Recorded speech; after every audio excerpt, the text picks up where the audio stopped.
Data 3 qershor shënon fillimin e provimeve të maturës shtetërore 2025. Maturantët e gjimnazit Havzinela thonë se edhe gjatë këtij muaji do të vazhdojnë me konsultimet në lëndët që do t'i nënshtrohen provimeve.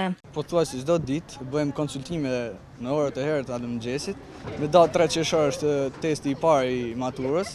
Bëjmë përsëritje të testeve të kaluara për të marrë rezultatet sa më të mira në test. Zhvillojmë vetëm konsultime rreth lëndëve kryesore, pra gjuetërsisë, matematikës dhe anglishtes. Ato i zhvillojmë 3 herë në javë, pra nga një herë në javë për secilën lëndë dhe kemi goxha kohë që kemi vazhduar dhe do vazhdojmë besoj deri në fund të shkollës për maturat. Cilin provim mund ta shikoni?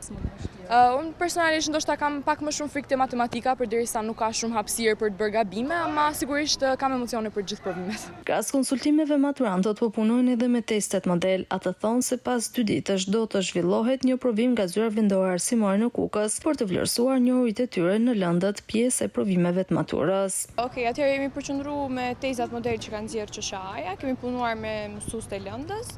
Jemi të emocionuar, normalisht kemi provime të shëra parë, tek provimi parë kemi më shumë emocione, sa ta provojmë si ndjesi, po gjithashtu do na ndihmoj dhe testi model që do bëjmë nga ZVA-ja të mërkurën. Në gjimnazin Havzinela në Kukës janë 317 maturantë që do të jenë pjesë e provimeve të maturës shtetërore 2025.